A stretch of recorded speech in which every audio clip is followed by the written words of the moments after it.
Can you guys hear me clear and loud? All right. Can you guys hear me?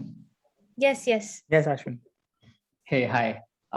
So I'm Ashwin. I currently work as a product manager at Factors.ai. So I was part of Merkle Sokrati, and it's a performance marketing agency based out of Pune, where I got introduced to Google Ads and performance marketing. And in fact, I and Rahul used to work together at Sokrati.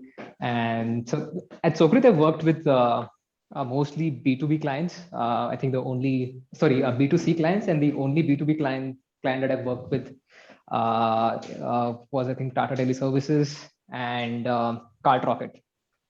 Apart from that, mostly my experience has been on B2C during my time at Sokrati, like Zomato, Ola Cabs, MobiKwik, then running some ads for Baghi 2 movie and Sanju movie for Foxstar Studios. I think Dunzo, and I think Rahul and I have shared a couple of clients as well. That's right. Yeah, and it's after Sokrati, I moved to Wingify, and Wingify's flagship product is VWO. And at Wingify, I was part of the marketing team for the 1 year, and where my responsibility were to manage and scale all the performance marketing, paid marketing channels, right, starting from Google Ads, right to Quora and Twitter Ads. And my KPI there was to get an ROS of at least 100%. So if I spend 1 CR per month, so the objective was to get 1 CR in booking amount, right? This was booking amount, and the LTV was supposed to be 3x out of that. I think when I was part of Wingify for the first year, I later got interested into analytics and SQL, Python, and Tableau. So later I moved to the analytics team of Wingify, where I built the marketing analytics infrastructure over there, right from writing SQL queries, trying to join data from Salesforce, the website data, the raw website data with Google Ads data, Salesforce data, trying to figure out, what keyword has got us how many leads, opportunities, pipeline, what's the booking amount, and what's the expected LTV, right? And the payback period at a keyword level, right? Was involved in that, and I think after a year at Wingify in the analytics team, I moved to Factors. So I've been at Factors since November, and yeah, that's about me. Hey Rahul, you can go ahead. Sure. So I am part of the customer success team at Factors, and like Ashwin mentioned, I worked with him at Sokrati. So I started off my career at Infosys, and since then I've worked with a couple of like performance marketing agencies based in Pune itself. And yeah, so that's where I am right now. I'm in Factors, working as a customer success lead. And so Ashwin, do you want to begin with the topics that you had thought of, or do you want to take questions? I just want to go through the participant list. Absolutely. So, yeah. I think Arpan from Mouse Center. I think Arpan, have you signed up for Factors? Because I remember seeing it in the list of demos and trials that we have going on. So, hey Arpan, hi. Can you hear me? Arpan Tibrewal. Hello. Okay, I think cool. I think Divya, I think hi Divya, can you hear me? Yes, I can hear you, Ashwin. Hey Divya, have you spoken before? I guess you used to work at Lead Squared and now you're at MoEngage. So I think I've spoken to you before on phone. Yeah, on phone or chat, like whenever I get doubt, I just ping you. Okay, yeah, so I've spoken to Divya before, so yes. Ishan, hey Ishan. Ishan, Yeah, hi. hi, Ashwin. Do you want to introduce yourself? Where do you work? And what do you do? So I'm working at Lead Square right now. I used to work with Divya only. So yeah, Okay, cool. Okay, cool. All right. I think the last time I spoke with Divya, I think you guys have a pretty mature paid marketing, I think, in place at Lead Squared. But yeah, cool. All right. Then we have Gautam. Hey Gautam, hi. Can you hear me? Yeah, Ashwin. Yeah. Hi. Hey Gautam. Do you want to introduce yourself? Yep. I'm Gautam. I'm working with Ozone Telecommunications as a paid marketing specialist. So looking forward to learn something new from you guys. All right. Then we have John. Hey, John, can you hear us? Yeah. Hi, Ashwin. So I work with a company called as Mentis. We are a B2B SaaS startup focusing on cybersecurity products on enterprise clients. So I mean, we are just starting out with our performance marketing. Previously, all of our leads were coming through our brand names through Google search. So we're just starting out with the performance marketing primarily on Google Ads. So I know you through LinkedIn only. So when you posted on LinkedIn, I just saw the link and then came through. Yeah. All right. Cool. Nice to meet you. Then we have Kamesh. Hey, Kamesh. Hi. Hi. Hi. My name is Srikar Kamesh. Like you can call me Kamesh. So I'm a growth marketing manager with a Southeast Asian company. So the company is called Locad.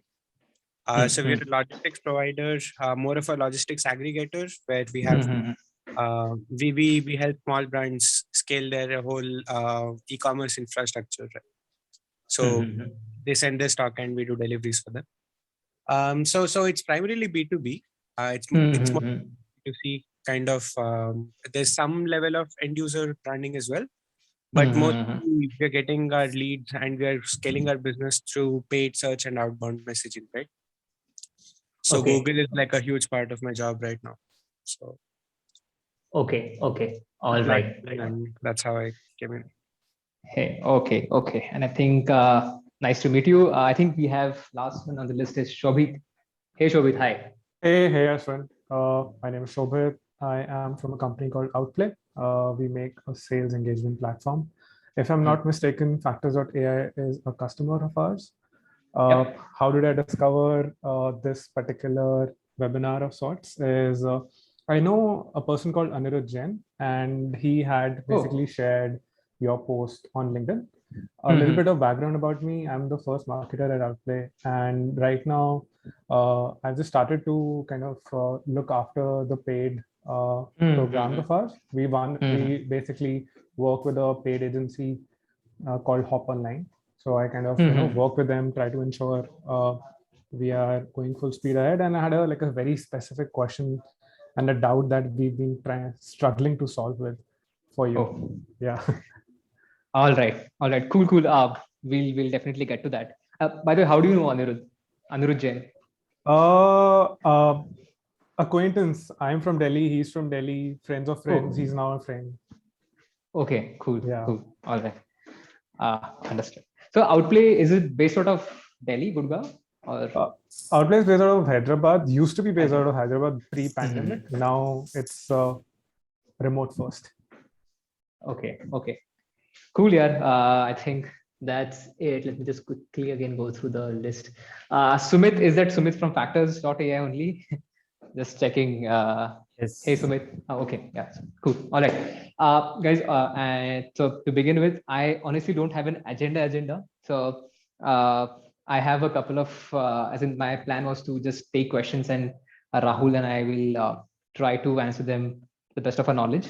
And the post that I was planning to share a couple of things that I had built or done at Wingify. And later I've also consulted with 2 Indian B2B SaaS companies to scale and manage their paid marketing efforts.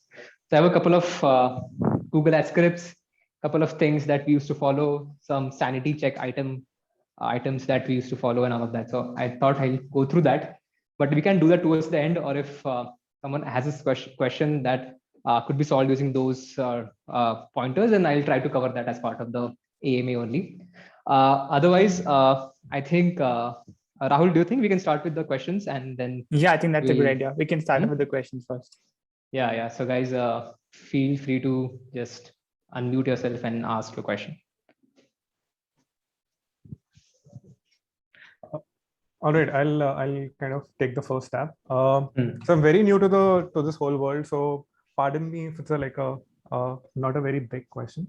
But Mhm. what we've seen so far is we were trying to, remarket, use the remarketing offerings of, Google, Mm. right? Mm. And for Outplay, we have an account list already, right? It's a very big Mm. account list. Mm. What we are Mm. seeing is whenever we upload our, audience sales prospects on Google Ads, the percentage of people who Google reflects, who match, is extremely small. And Mm. our agency says it's because we are using like work email IDs and not personal email IDs. So Mm. what do you think? Is this like what kind of problem is this? Because we really like stuck here, not really Mm. using remarketing to our advantage because of this problem. Cool. All right. I'll go first. And anyone from the audience, I think since we have most of the people from B2B SaaS, if anyone has sort of faced the same issue or has tried to solve it, please feel free to unmute yourself and just and talk about it. So I'll go first. So at Wingify, we faced the exact same issue, right? But how did we fix it? So we tried multiple ways, but even then the audience match rate was too low for us, and we barely got even 100 impressions sort of in a week or so. So we tried multiple things. First, for the account list, what we did was we contacted a sales team. We asked them to get the account list and all the target users, and I think from Zoom Info or somewhere else, and this was again 2 years back, they would try to pull all the phone numbers of the users as well. So apart from email ID, we had their phone numbers with us. Now, the agency that you're working with, if you can share the phone numbers with them, and again, you can download these phone numbers from Zoom Info. I'm not sure. I think Bharat should be able to add over here. I think Bharat, if you, I don't know if you enter account name or let's say or a company name, do they share phone numbers of the users as well, of the employees? Hey Bharat from Factors.ai. Is he there on the call? Hey, Bharat. Okay, cool. Anyone from the sales team, Factors.ai sales team, have used Zoom in for someone else, something else? Prajwal, have you tried doing that? Lucia usually ends up giving phone numbers. Yes. So yes, there is some solution that ends up giving you phone numbers. You can put in the phone numbers, right? And then try doing that. Again, there is one more platform which also helps you with the personal email IDs as well. And like, I don't remember it. So our sales team had shared with us a huge list of phone numbers and email IDs. And that, and again, I think it depends if you're in enterprise, if you target enterprise segments, again, the audience list will be very small. So, but at Wingify, VWO, we had majority of customers, like 60% of our customers were SMBs. So we sort of had a huge list, right? That went up to say thousands and thousands. So we had phone numbers. So what we had done was we had created a list only of phone numbers. That was audience list A. Then audience list B was with personal email IDs that we had, that we could get, that the sales team could get. Okay. And then another one was sort of all the professional email IDs that we could get. And then what we also tried was, again, this was just trying to shoot arrow in the dark sort of situation, wherein we used all these basic email IDs that all the companies have. For example, marketing@factors.ai, finance@factors.ai. And we created a list of, I think 50, 60 such IDs that could exist for one company, right? Possibly like customer success@factors.ai, customer success, customer-success. Okay. Now, unfortunately, this did not work for us, but I don't know if it could work for you or not. And then we sort of did a permutation combination of these 50 sort of generic IDs with the domain names. And then we got a list of, again, I think that was in millions, by the way. And that we uploaded. So yeah, so we tried these three things, but even then we could not get a lot of impressions and this thing. But later, I think when Microsoft, so I remember somehow Bing offers some company level targeting as well, Bing search. So you might as well want to just take a look at that. And I don't remember exactly what was that, but it was sort of beta then, I think this is again 2 years back. But we tried that and it gave us like quality clicks and all of that. So we were Okay. able to see, okay, someone from our target account X is able to see that.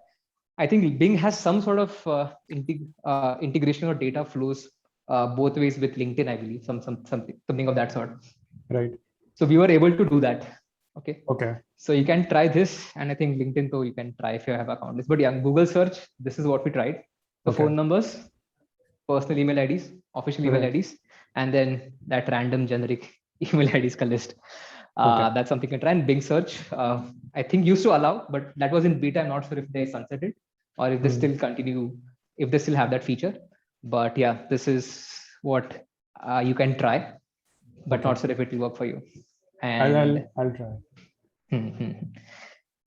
Rahul or anyone else on the call, if you have anything Yes. to add. So I actually had a client in my previous agency who was not facing an issue, but he had actually told us how they actually upload the data onto Google. So do you actually use like an Excel upload or a Google Sheet upload for that? Yeah, so the most basic thing, we just upload the CSV. Correct. So the client at our end, they were actually using some sort of a tool to upload the data. Okay. I'm not sure which one, but I think Google allows you to have this integration with third parties. Okay. And that probably had a higher match rate for them. I mean, I'll have to go back and ask, of course, what is there, if they've seen a difference in the percentage, but they should use this third party tool. I don't know, you can check it out on Google if they still have that integration available, and you can try one of those tools. Okay. I think like a new star is, I think that's the name. They were using that tool. I don't really remember, but yeah, we have this integration. That's what I know from the client. So you can try that option too if this doesn't work. Sure. I'll give it a try. Cool.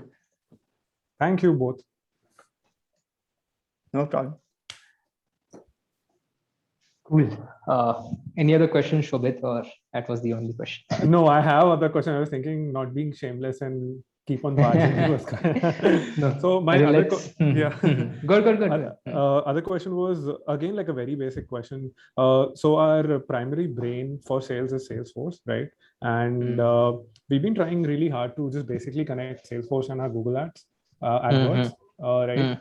And we kind of keep on running into problems in the sense that they want us to link accounts, unlink accounts, a bunch of sort of things happening. Whenever I try to like talk to the normal sort of Google support, the answer that I get is not like good. They just basically copy paste the support article itself. Is there a way to, get better answers? Very vague, but yeah. Rahul, shall I go first? Yeah, you can go ahead for this. Yeah, so there are 2 ways you can achieve this. Okay? And let's in fact keep 3 ways. So what marketing automation platform do you guys use? So we just started using HubSpot for marketing, right? That's cool.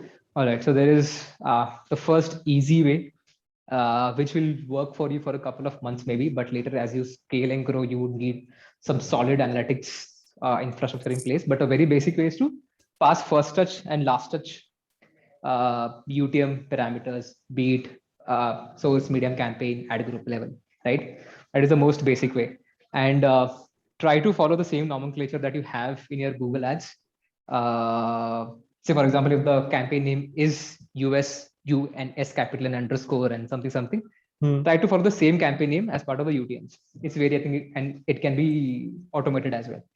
Now, once all these campaign name, first touch and last touch get populated in HubSpot, you can pass them back to Salesforce. Okay. Now, someone from your team will just have to download a report in a specific format. And again, you can save a report in Salesforce in a particular format, and then just download it every day, and then download campaign level report, ad group level report. And this is in fact what we should do at Socrates as well, right? The client is to share some raw format data with us, and we had prepared these templates of reports, right? Wherein it's a one-time effort, wherein you need to build pivots and everything. Going forward, you just need to refresh the raw data. When I say refresh, it means download data like raw data in particular formats every day. It'll hardly take you 2 minutes. Okay, just download it and paste it as is in the Google Sheets where the pivots and everything are built. So every day, as soon as you refresh the data manually, okay. I'm not sure if Salesforce has an integration with Google Sheets. I haven't tried that, but if there is, then you can just paste it there. Yeah. Google Ads say those scripts, you can directly paste data into Google Sheet. If you don't know that, we can, in fact, I think this would not be the right call to cover that, but we can get on a separate call. I can teach you in 5 minutes how to do that, right? Awesome. So you can paste data over there, and then you can just get data at a campaign level and whatever. Yeah. Okay, cost per Yeah. lead and everything else, right? Okay. So the one easy way, which will work for you Hmm. for a couple of months, maybe, right? But as soon as you scale, here's, your boss will, and maybe the CEO will come and ask you questions like, hey, dude, what was the ROS and other things, right? Have you tried multiple attribution? That is not solvable using this. Cool. So second way that we tried at Wingify was building entire infrastructure, analytics infrastructure, putting data into BigQuery, raw data, raw form data, and everything. But the problem with that was, but as in, not a problem as such, but it's just too much of effort. They're like, and maybe Indians can afford to do that, but maybe not outside. Like there are 2 analysts, 2 data engineers working throughout, and you are able to build the entire marketing analytics infrastructure in close to 11 months. Oh. And writing complex SQL queries and so on and so forth, right? Now, again, the issue is that someone needs to maintain it. Again, you need 1-2 person to do it, right? That's the second way, that you hire data engineer, 1 data engineer, 1 analyst, they'll do the job, right? But again, there's data cost, there is cost of maintaining and hiring engineers, right? Only for marketing analytics. The third way is trying to get subscription to tools like Factors.ai. Now, so the reason I joined Factors was I had built some infrastructure like Factors has at a very basic level, right? Of course, Factors there's a lot of things. So I'm not sure if you've gone through Factors website, but yeah. So, so Factors.ai sort of automates all of this. Okay. What I did at Wingify in 11 months, Factors.ai can give you it in, let's say, a week's time. And again, there are multiple tools. Let's say there is Visible, then there are like Dream Data and others as well. But yeah, so that's the third option. And yes, these are 3 options I know how you should be able to achieve that reporting. So sorry if that was a very long answer. No, not a problem. Thank you.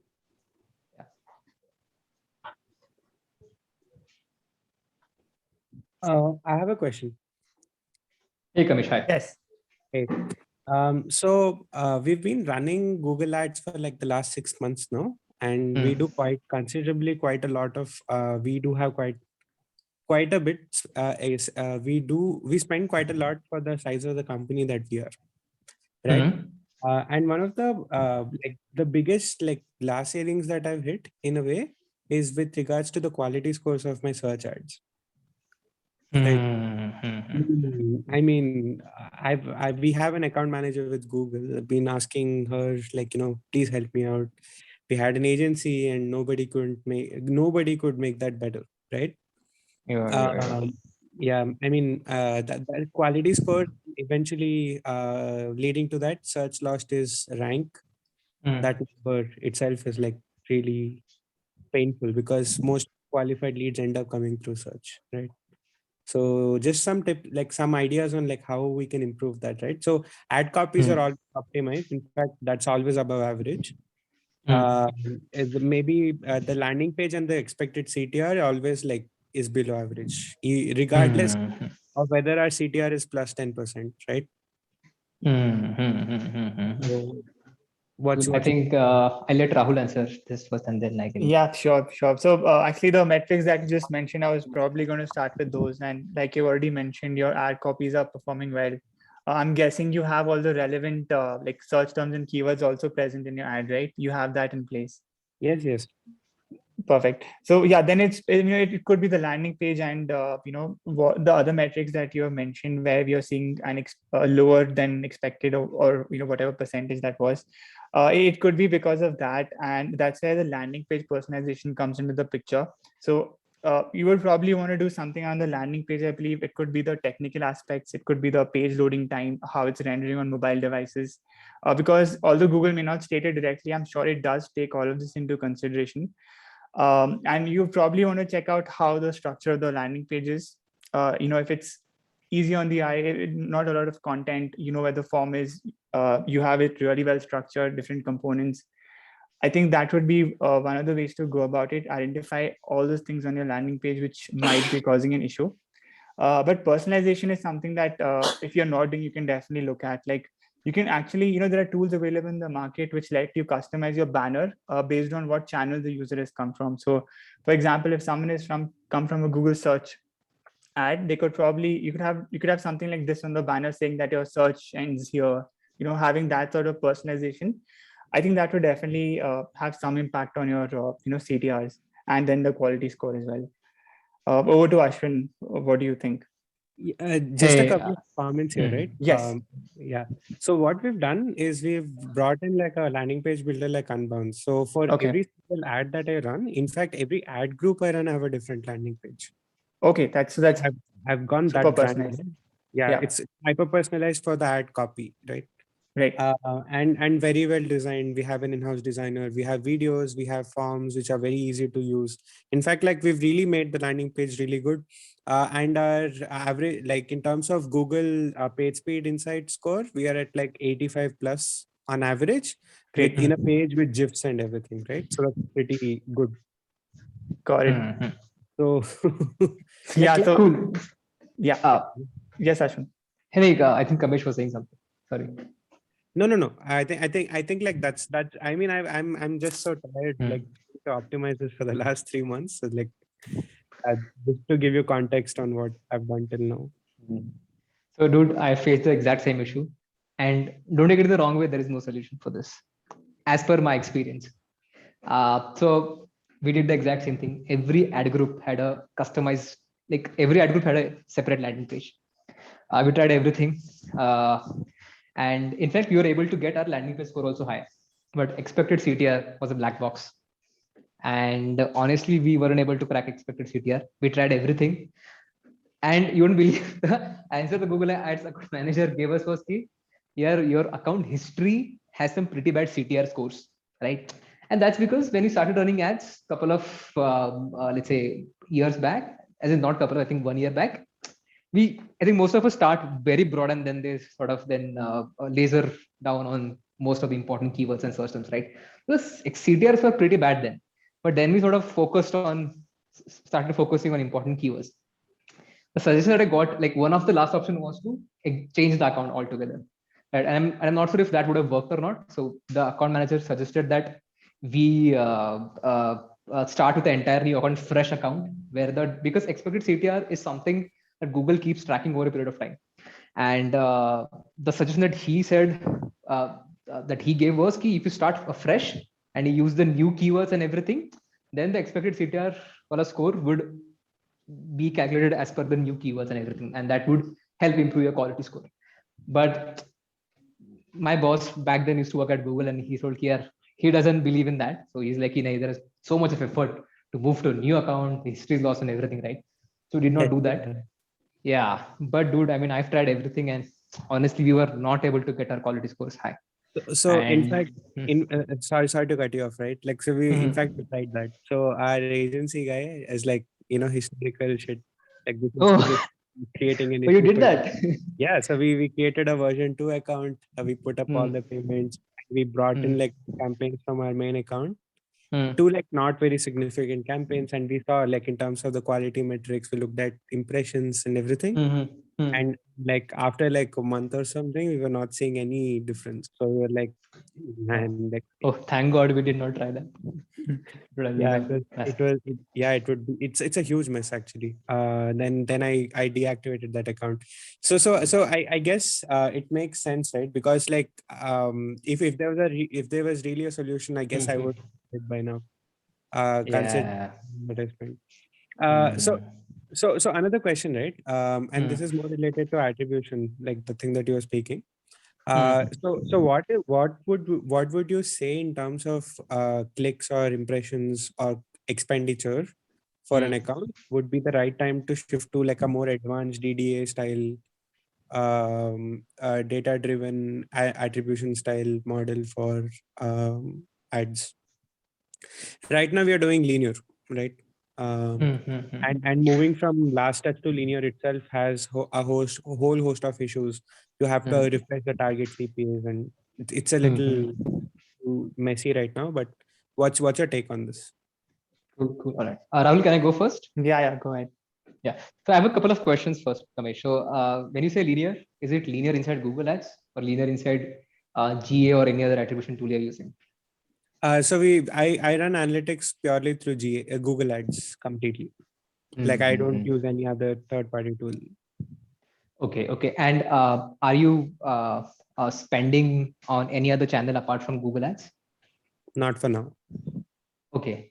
Then do you have a content team, a team that works on organic channels? When I say organic, it's SEO, it's organic social, and of course it's content. So do you have a team that, as in, I just want to understand if efforts are being put in and any sort of resources, be it monetary or be it, I mean, someone sitting and doing it into any organic channels. Just trying to understand if Google Ads is the key driver to your entire lead gen process. Currently, our lead gen process depends entirely on Google Ads, and then it also depends on outbound.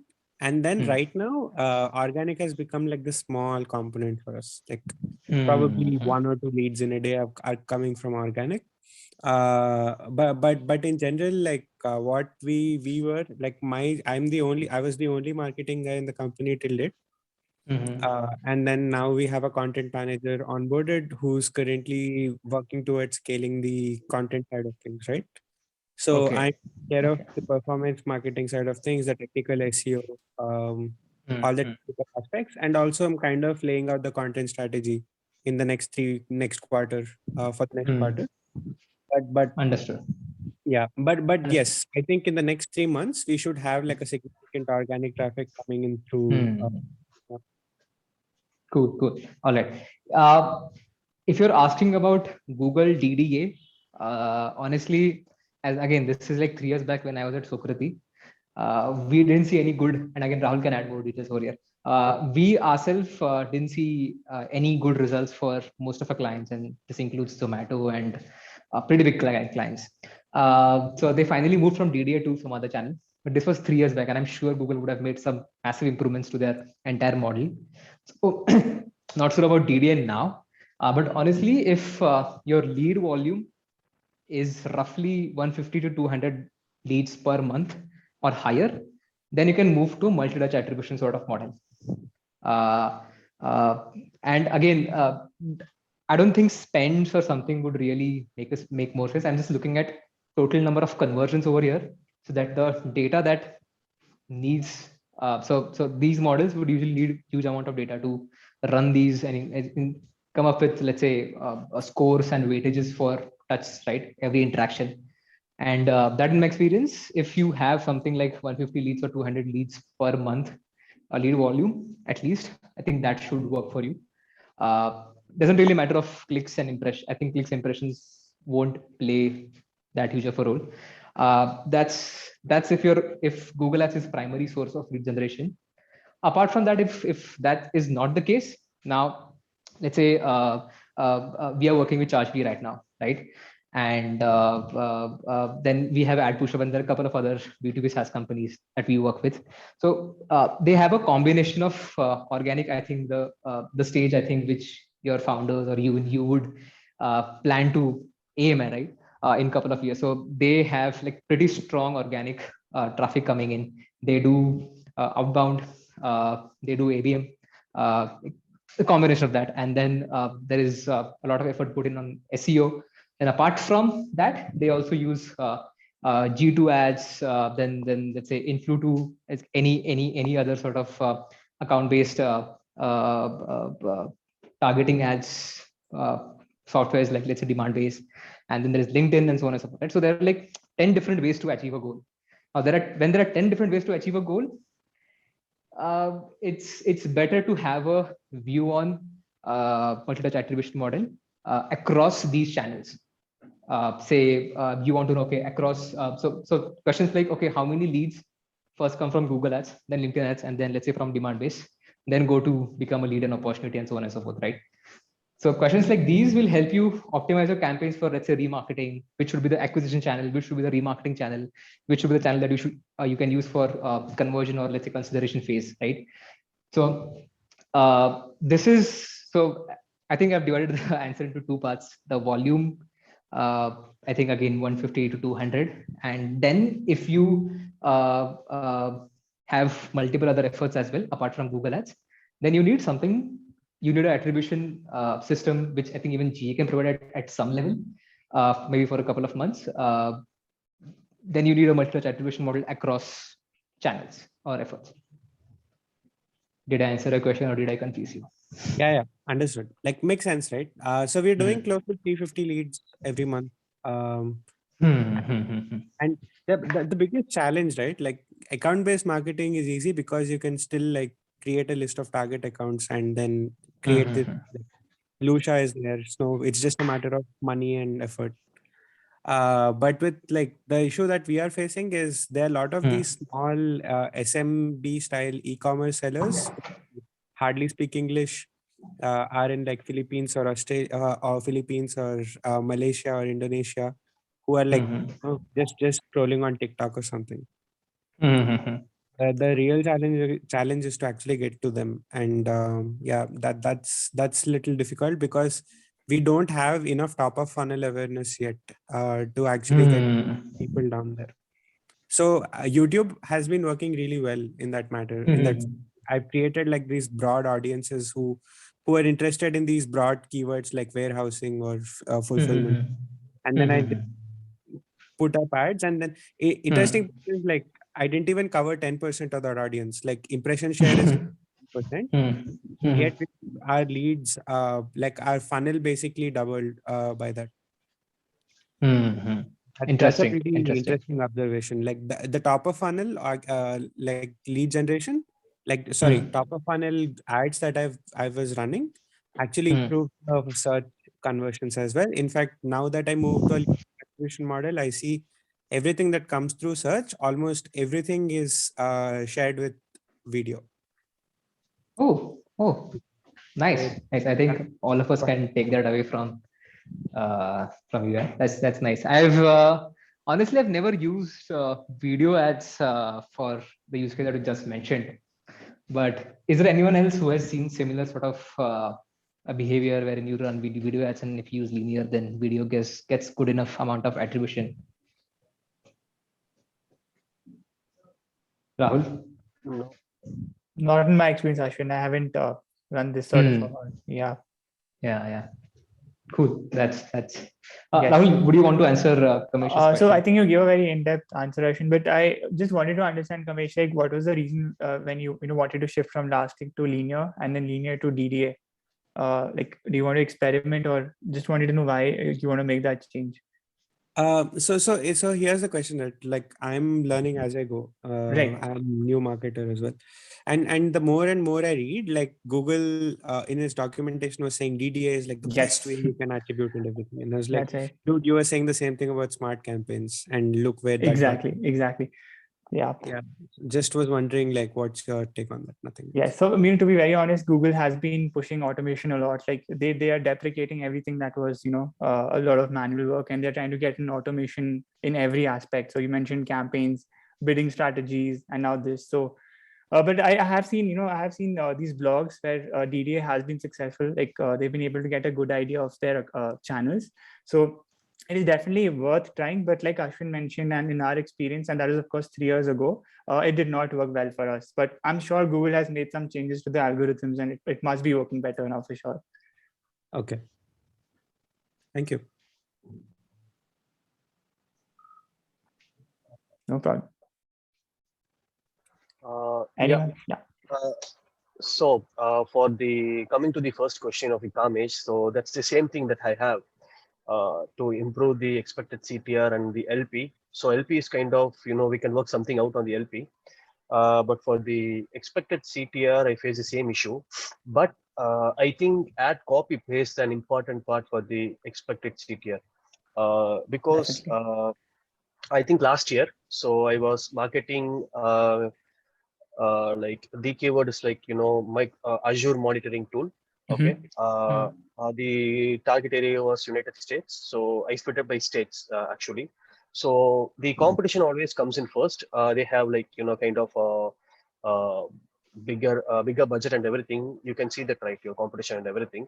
So the expected CTR never increased. The quality score always stayed at 3. The LP did something. So what I did was I tried so many ad copies and everything. So I was just thinking, okay, let's check this thing out. So what I did was I copied my competitor's ad copy. Okay, I literally copied that word by word, and I created a separate campaign just to try things out.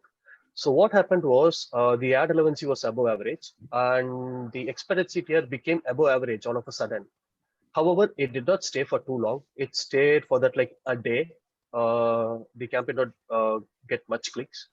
But that's when I thought that maybe ad copy is the major thing for the expected CTR, and ad relevancy plays with the total structure of the campaigns, the ad groups, and the keyword and everything.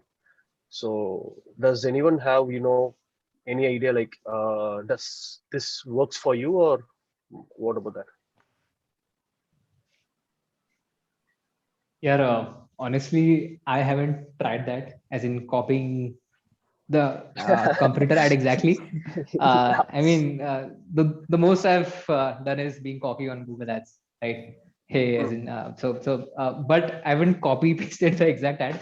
But I don't know if Because Ashwin, we get so frustrated, right? Whatever you do, the things doesn't work out, and the competition is always at the top. So I just wanted to know, I just wanted to know how good they are. So this is from my experience. So after that, I haven't tried it because it doesn't look good as a brand. But just like A/B testing to get an idea, like what's the problem.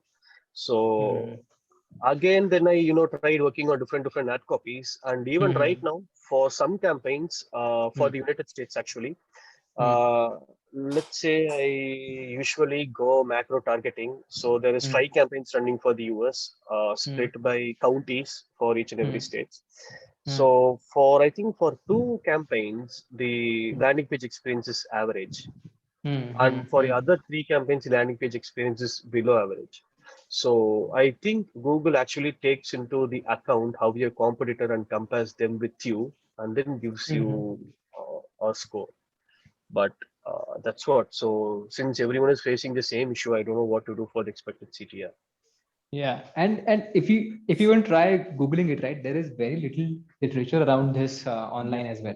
At least 2 years back, there was no literature, as in there was very little literature, and every question and answer I should see on any of the forums, the answer sort of ended saying, hey, but after all, Google keeps such things to themselves, and it's a black box, and not sure if this will work for you. So there was no certain way to fix this. But yeah, so like I mentioned, I tried everything and it did not work for us. And I think even Kamesh tried to do that thing wherein he moved everything to the new account, even that did not work for him. So I believe, yeah, I don't know what's the solution for this, honestly. Yes. So, but how often do you give time before you analyze your ads? Like how much time do you let it run for? For me, I would at least let it run for a week at max, because by a week I would know the quality score. But within maybe a couple of days itself it shows me. But then again I just give it some time to let it run, to change from the old thing to the new one. Got it. Yeah. So I was just thinking if maybe we can like wait for some time more and see if there is an effect in the scores there. You can maybe just see that for some time. But yeah, I mean, experimentation would be what I feel is that experimentation would be the key here. But you have already done that, like you mentioned. So I really, yeah, this is a tough nut to crack. Yeah. So because I was thinking that I was the only one who couldn't get it right. Kind of it's not working. But it seems like a common problem for all of us. Got it. And what are the metrics do you measure, by the way, over here, apart from the quality score? The impressions, like in the US, the kind of budget is kind of small. So the actual CTR, since I'm targeting narrowly, the CTR will be always high. So I'll be getting around at least 8 to 10% CTR on an average, and that's it then. So for the quality score, this is what I do. The search impression lost and everything, it comes because of the quality score. So there is no point of going over there and coming back here. Yep. And then I usually try different bidding models. I would actually try target impression share because I need to get most of it. But that too didn't give me a good result at the end of the day. Got it. Hey, but like Rahul said, right? You should probably wait for another month or so to gauge the actual quality score. So in at least our case, what happened was, so since you start with a new campaign, and if you're even running exact matches now, you end up getting a lot of irrelevant search terms as part of your ads, right? And I think we used to do this activity of search term negation. I think it's a pretty basic thing that everyone does, right? Every week. So towards the I think end of the second month is when we saw that the number of irrelevant searches had dropped down, right? Because again, Google takes into consideration the bounce rates and everything. So if a user who is not looking for, let's say, your tool lands onto your website because of some irrelevant search term, of course the bounce rates will be high, and then Google will take that into consideration as well. So over the period of 2 months, we saw some improvement to the quality score. And again, it's by some, I mean, it went from 4 to 5, or let's say for a couple of keywords, it even went from 4 to 7. So yeah, so I think maybe Rahul is right. You can try that, but yeah. Okay, then the testing time will be around 2 months will be like an optimal time to get some idea, right? Yeah. I think even Kamesh has message saying yes, same here. Yeah. Marginal improvement, yes. Marginal, yeah. True. Okay, good to know. We'll try that thing out. Yeah. So, hi, Ashwin. Hey, Divya, hi. Yeah, hi. So I don't have a question as such, but it's just I'm just putting out this for all the marketers, like who could tell me, like, see, if by June this expanded text ads will disappear, so it's going to be only responsive search ads. So have you guys started using only RSA like from the beginning, or is still ETA? Because I find expanded text ads works better than RSA. In terms of CTR, because RSA it gets picked up, like now we are able to pin it, so that's another good thing, but Google is recommending not to pin the align, I mean the Headlines. headlines and whatever description, but I still pin it because I want the ad to look it in such flow. So like what is what is your take on that? Like, are you guys still running ETA, or just now itself everyone started with only one RSA ads with lots of headlines and sub headlines, and you guys are still pinning it? Like, would pinning it is a good thing to do? Because I find it's better thing to do, so I have the control instead of giving control to Google. Rahul, do you want to take that up first? Sure. So that's actually a good question, and from whatever I have run so far for, in my previous experience, I have generally seen the opposite. I mean, it could of course differ from case to case, but I have seen that whenever I run RSAs and ETAs together, it's RSA which takes over, and I've seen it takes over because Google tends to show RSA more. Exactly. Yes, that's right. So even in terms of performance, like if you see RSA will have more impressions than and of course this will differ. But from in my experience, what I have seen is that the RSAs are getting much better CTRs also. Yeah. But when I see the conversion wise, and conversions are not great from RSA, but from ETAs conversion rates are good. Got it. So I would invite everyone over here. Actually, what has your experience been? If you have any thoughts here. Because this is something which is important, because it's a feature which is going to be deprecated, and it's working well. So this is something of concern. Definitely. Yeah. So I'll add my little experience that I have with RSA and expanded, right? So I think I think I've been using both ETAs and RSAs together. And again, it's the same combination, like 4 ETAs, at least 4 ETAs, and then 1 RSA, right? And what I have observed is, if you try to pin a lot of headlines, the performance has not been great for me. So what I always do is I always pin the headline 3, which has let's say text like try now, try free, get demo, or maybe the brand name, let's say factors.ai, or let's say compare now. Yes, some call to action. And I sort of try to keep the headline one and the headlines in such a way that most of the combinations sort of work out really well. Now, this is very difficult to do, but we sort of tried for one of our, when I was consulting with one of the B2B SaaS companies, we tried doing this and that worked. Wherein the headlines, if you use B and A and A and B, it sort of used to make sense. the order. I mean, let's say if headline, you have multiple headlines, right? But whereas a couple of headlines still did not make sense, but later because Google gives you what combination of headlines worked well for you, right? Yeah. If you go and take a look at that, what I saw was the headlines which actually used to make sense were ranking on the top with good CTRs. And though that has been my experience, but honestly, I've never compared conversion rates of RSAs and then versus, let's say, ETAs. That I've never done. But yeah, so that's been my experience. Again, you have to keep experimenting, I believe. But yes, but don't pin a lot of headlines. I think that is something that I would suggest you. So in that, I'm just asking, like we would be adding at least a keyword, like let's say you have added like 10 to 15 headlines. So in how many headlines you would add the keyword? So I would end up adding the keyword in at least half of the headlines because I think all the ETAs and now even RSAs have that score, no? I think low, I think something, and good performance or low performance, I believe. So we used to ensure that reaches at least the good performance, but not all RSAs were, let's say, the best performance. I think few of them were sort of, I don't remember the 3 levels, but yeah, few of them were medium, relevant, sort of as per this thing. Okay.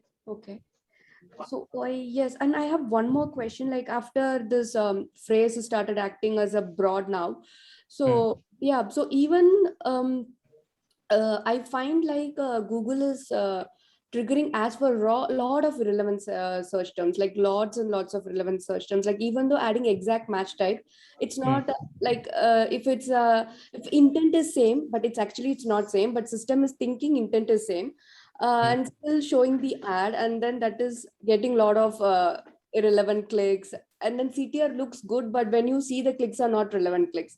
So we keep adding negative keywords, but till when we will be adding those negative keywords? It's very time consuming, and it's tiring to do.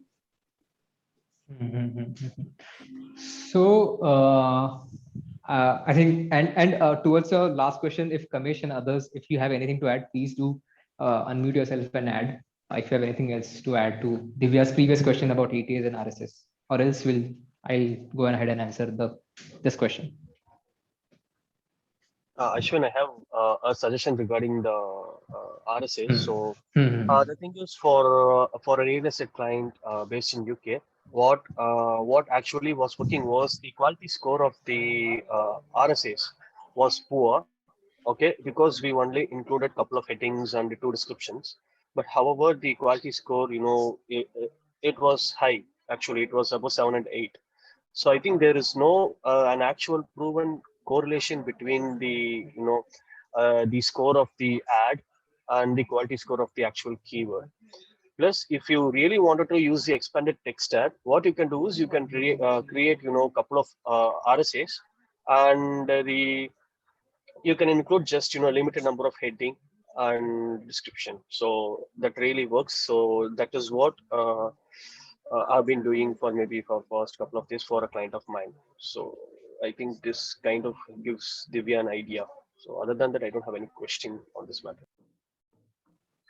Thank you, Gautam. So when we add limited headlines, then the ad strength would show poor, right? So in that case, yeah, Google that's what I'm telling. There is, like I said, for keyword, that's a real case scenario. The ad is live even now. So the ad score shows poor, but the quality score is above average.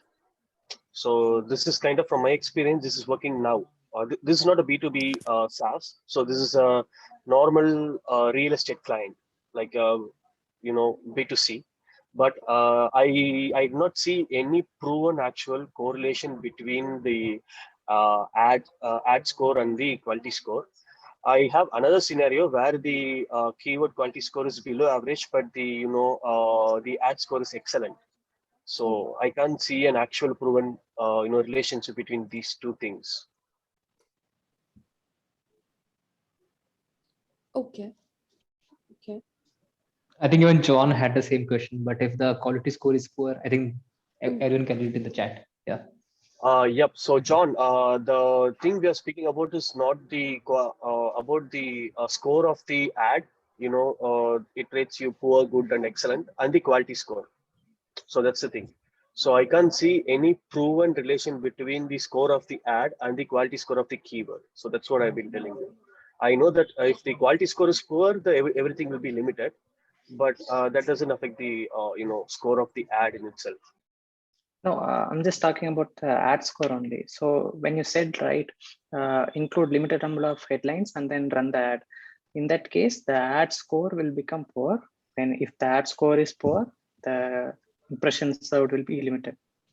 That's my experience. That's what I was asking. No, the impression will be affected by the quality score, right? From the 3 parameters that we use. So even if the ad score is poor, what I am saying is it is not affecting the actual quality score of the keyword.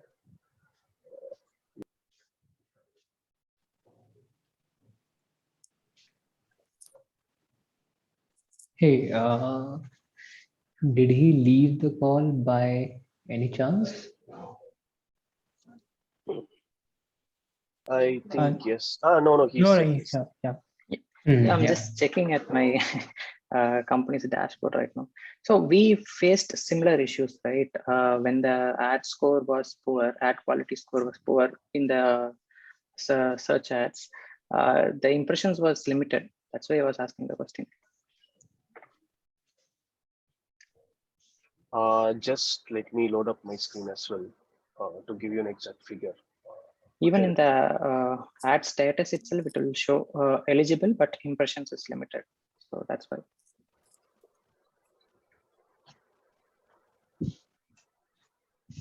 I think maybe when try it, as in, I don't know, as in I think if you try it, if it works for you, well and good. If it doesn't, then Yeah, got it. Yeah, I think at the end of the day, if it works, it's good. If it doesn't work, it's bad. Yeah. Just a point to add, right? Like, I think RSA in general, an ad copy fairly is optimized for clicks, right? It's more than conversions. So what I like, according to me, I think you also have to think about. I mean, this is not like aiming towards somebody's question. It's like in general. Maybe also think about optimizing for conversions in a way that you set your target cost per action as maximize conversion, and then you figure out like over time how much money you want to spend on a conversion, and then optimize for that by like giving GTM access to your, like, setting up GTM on your landing page. So the thing is, the function of conversion actually is on the landing page, right? Yeah.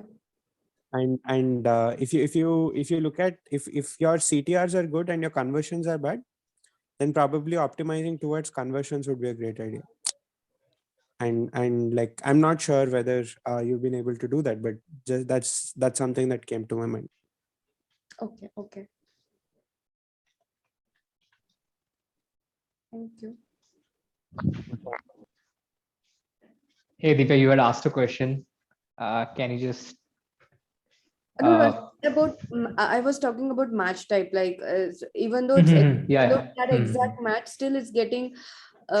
For example, if I just would say like the keyword is added as a push notification software in the exact match. But the search terms like just a notification tool is triggering that ad. But notification tool is very generic and it could be anything. I don't want my ad to show to that. So I'm just giving one example. Like that, lots of relevant search terms are triggering for exact match type also. It's not like that before. I mean, if it's exact only triggers. Okay, so I'll give you an example. I was consulting one of the push notification SaaS companies from India. Saw the same thing, and it took me close to 2-3 months of daily keyword search term negation, and then we were able to make sure that okay, like we aren't seeing any irrelevant terms for, again, same example, it's push notification, right? So yeah, so it took us close to two months, I believe, 2.5 months to completely negate irrelevant terms. But So yeah. we keep adding negative keywords. So when you eventually add for like continuously for a month or 2 months, so it should ideally reduce. Yeah, that's been my experience. And but I'm not sure if that's not happening. I mean, what are you getting the same? So you're not getting the same irrelevant search Not terms again, same, right? not same, like in different variation again. Okay, okay. But okay, so in my experience, most of the variations get triggered in the first 2 months only. So that we were able to negate. And we sort of automated this search term negation activity to thoda extent, wherein what we did was, and in fact, I'll share the formula sometime later over here. I think you need to explain how to use it as well. So we had and again, we used to mostly use account level negative list. And what we had was, we had prepared a list of negatives, list of terms. If they appear in the search term, it used to tell us, okay, this is a negative search term by default. So we had, again, and if you go and Google, you will find such lists online, right? Let's say irrelevant search terms related to finance, or let's say any other theme sort of. And if you use that formula, what that formula does is, and again, it works in Excel and both Google Sheets. And we had a list of close to, I think, 1,000 irrelevant search terms, like single terms or let's say phrases. Is to go and search in all the search terms that our account has triggered, and is to tell us that this could be a negative, this could possibly be a negative search term. And that sort of reduced the time of search term negation activity by almost 50%. Because the formula and the automation used to work for us well. It used to tell beforehand, hey, these are the terms that you should first look at, because these have a higher chance of, and again, higher chances if there's no model or modeling or data science involved. It's just from the list, we looked at this list of search terms and we were able to figure out, okay, these are the ones that could possibly be negative search terms. So maybe I'll share the formula later. Yeah, that would be helpful. Yeah. So I had a quick question. I had a quick question. So Ashwin, were you tracking any metrics for this? Like for example, CTR, if that is improving, was there any metric linked to this? Like it was improving as you were adding STNs? Yes, CTR saw improvement, and quality score saw an improvement. Got it. But you were tracking that improvement, right? Like if, for example, in the first 2 days or first 2 weeks you added STNs, that metric was improving over time. Yeah, definitely. Yeah. And of course, I mean, so especially with terms like push notifications, no? Yeah. You'll get many irrelevant terms, and those irrelevant terms will get you clicks. So you'll end up spending a lot on irrelevant terms. Yes. In fact, and it's the exact same term, notification tool, that got us that we ended up spending subsequent amount, like substantial amount in the first 1 or 2 hours. Yeah. And so of course, and then the cost also improves.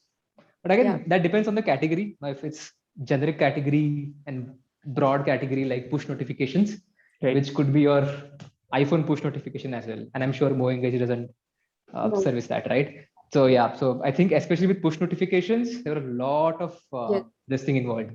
Yeah, it depends on the product as well. Like if it's a different kind of product where the keyword is like set, and that's a different thing. I mean, this push notification type of software, it's like depends on keyword also. It's there. I mean, when there is a tool like lead management software or CRM, that's like a sure shot exact keywords. Like you would not get so many irrelevant search terms from there. Yeah. But hey, anyone else has to add anything else? Kamesh, Gautam, John, Rahul, anything to Divya's question?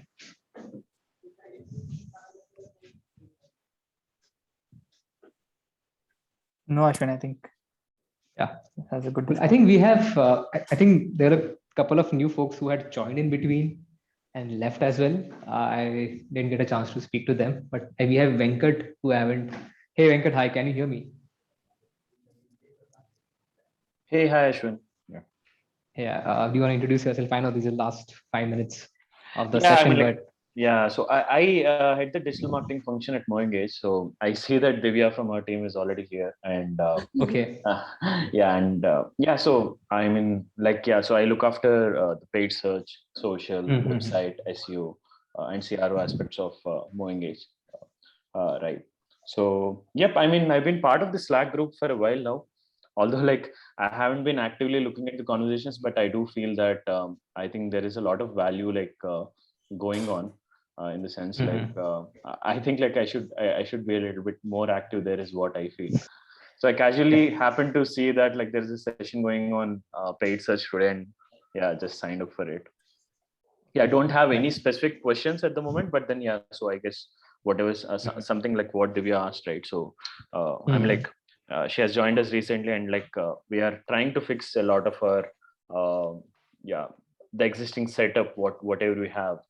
And also I think one challenge like which I think the entire world is facing is coming to the match types, right? Like where Google is trying to move towards a lot more automated way, in the sense like it wants to give advertisers lesser and lesser control moving forward. I mean, like starting with removing the search terms, at least like 20-30% of the search terms, right? And now also changing the match types, right, to include more keywords.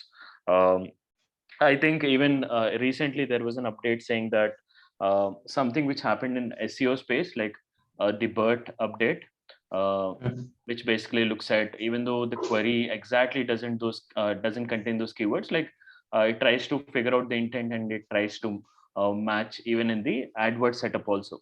Like something which has been happening on the SEO front started happening, or at least like will happen in the paid search front also, right? So that would make it more tricky, at least for some of the use cases. Like when people search for, if you take the same example, right, when people search for notification tool, so are they looking for a push notification tool is something like maybe like Google needs to figure out, in the sense like That's right.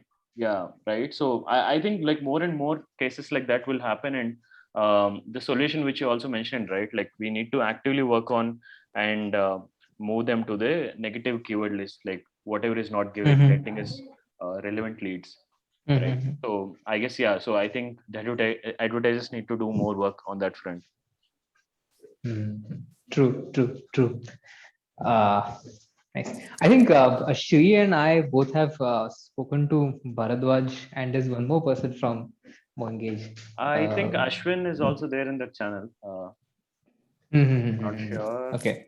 Yeah. Ashwin, VP of Marketing, yeah, right? Yeah, VP nice. Marketing. Okay. Yeah. Okay. Cool. Great, yeah. Anyone else has any questions? So I have a quick question, right? So we currently use single keyword ad group for particularly focusing on North American market, and then we are trying to expand it to other regions as well. So how do you think I should approach the scaling of the campaigns? Should I restructure the campaigns, or should I continue with the current one? Honestly, I have never tried experimenting with different structure in different geographies. But again, I don't know if I would have done that. Maybe I would have seen some improvement, but I haven't tried that. But yeah, so I have nothing to add over there. But I would suggest that SCAG, I think, would work everywhere. It's just that couple of keywords might not perform the same in every geography. So if you're running anything apart from exact, so even exact keywords might not work somewhere, right? So especially, so something like brand keyword, so VW, where I used to work earlier. So VW is an exam. It's a CBSE exam in Netherlands and Belgium and Germany. So of course we can't run VW over there with the same bits that we should do in the US. So and again, so we used to see some surge in a couple of category keywords like A/B testing in particular countries as well. So then the challenge was to make sure that the bids are in such a fashion that you are trying to get enough business out of these keywords at the right amount of cost.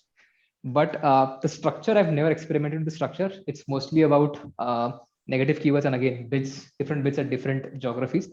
Not only because because of competition, or because of this thing, let's say the cost of the entire bidding over there in that market, but mostly because few keywords would be relevant or would get you more irrelevant clicks than, let's say, other geography.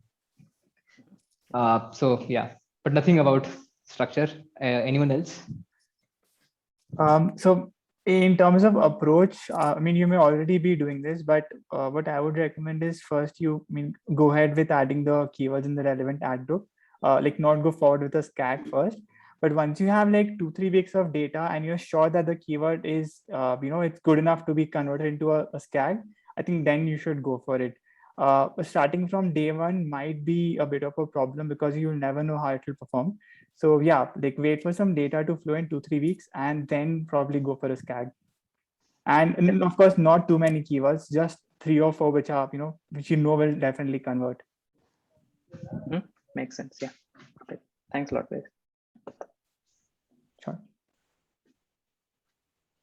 Anyone else with any questions? So hi, Ashwin, Divya here. This would be my last question. Like, do you have experience in trying portfolio strategy? Portfolio strategy? No, I haven't tried it. Anyone else? Me neither. Okay, so do you have any idea would that really work? Like using the same strategy, same bidding strategy for a campaign across the campaign, like same target CPA or same target maximize clicks. So, and again, I don't clearly remember portfolio, but is it like use the same sort of strategy and the whatever the bidding number amount across campaigns? Is that what portfolio is? Yes. So I just want, like, if you would have done, like, I want to understand like how exactly it works, how to set up that, and let's say I want to use portfolio across 3 campaigns. So in that case, the 3 campaigns should have like 20 conversions in last 30 days. Like, what are all prerequisites to consider before setting a portfolio? So like I was wondering if you would know. I will just ask you. No, yeah. Honestly, I haven't tried portfolio. Primarily, I think because most of the campaigns that I used to run were segregated at geography level and the theme of the keyword, which would mean that they need different strategies and bids. So we never ended up using portfolio, and I'm not sure if portfolio has any impact. I think portfolio would be helpful if you have too many campaigns to manage, and then you want to sort of reduce the work by, let's say, combining and they're like too many campaigns, right? So you just need to manage and sort of group them into portfolios and then use the same bids. No, actually, it's like, let's say, for example, campaign A is performing good, like in region, for example, India. Campaign performing better, that is giving like 20-30 leads in last 30 days. But campaign same B in different region, like same keywords, it's not performing. So I was thinking the portfolio would share the data across the campaign that would help increase the leads, or that would share the data, like everything it's machine learning, that would share the data for the campaign where the leads are less. That increase the conversion. So that's what I read. So I wanted more details. If some would have done, I would learn. That's why I asked. No, I think then I have no, sorry, then I don't know. Sorry. Thank you. No problem. But Divya, so did you run manual strategies before that for that campaign before you shifted to portfolio? Or because even I don't know how does it work, so I did not change it to portfolio. It was running initially, it was running manual, then we are changing it to automated bidding strategy. Yes. So just checking that, because I mean, you may already know that it's best to first run it in manual and then shift to an automated strategy. So yeah, just checking that. But yeah, in terms of how it works, like Ashwin mentioned, we're not too sure about it. Cool. So yeah, so if you guys figure it out sometime, please let us know. Definitely. Cool. Sure.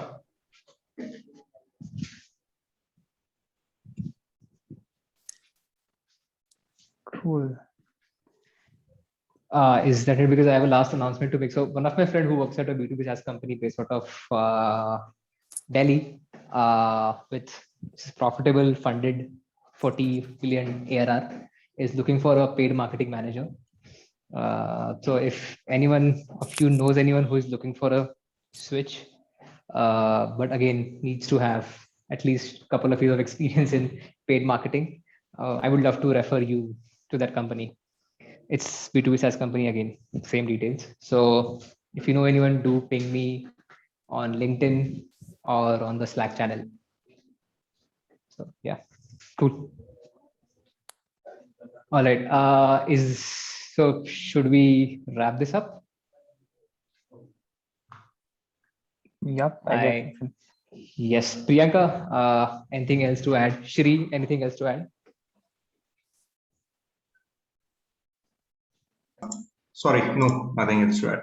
Thanks a lot for the time, Ashwin, and it's been useful. I think we have to start doing this regularly and can also bring in more experts, talk about multiple other channels like LinkedIn and few others, G2 Crowd and Capture Ads as well. So let's make it more useful. Absolutely. I think makes sense. And I think even I had planned to add plan to share a couple of scripts that I was using.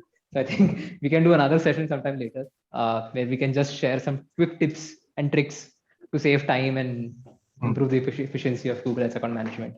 But yeah, it was nice speaking to Google is a large thing. Let's bring in a LinkedIn ads expert next time as well. Yeah. Sure. Anyone here has been running LinkedIn ads for long? Is there anyone on the call? Kamesh, Gautam, John, Divya, Venkat. I was running for some time. Okay. Anyone you know? Let's do a session next week and also pre-prepare for the thing as well, and then talk about that. Because LinkedIn and SaaS, a lot of companies have started doing it. And it's also very, very costly, and people don't realize it until the thing happens. But at the same time, high intent as well. It's in the right place, so we can try and see what we can do on that. Yeah, cool. Hey, Shri, awesome. You know someone from LinkedIn, right? You know someone who works at LinkedIn. Yeah, I know Adip. He's actually working in LinkedIn and he supports SaaS companies like Zoho, ChargeBee, Freshworks. He manages all their accounts as well. So I'll bring him in and maybe someone who's a solutions person at LinkedIn, and rest also have some marketers from the other side, and let's see how we can make it. That will be actually a good amount of knowledge sharing. Yeah, because they generally they have enterprise account managers and solutions engineers only for big accounts like Zoho or Freshworks, while smaller companies will also need it, but it will be good to talk about it. Awesome. Yeah. Good. Awesome. Cool, guys. Thank you so much for joining. Divya, John, Kamesh, Venkat. I think Gautam has left, but anyways, I think thanks a lot for sharing your experience, asking those questions, and your thoughts as well. So looking forward to talk to you sometime next week or maybe next week. Bye. Right. Thank you, guys. Bye. Okay. Thank you so much, everyone. Thank you. Bye.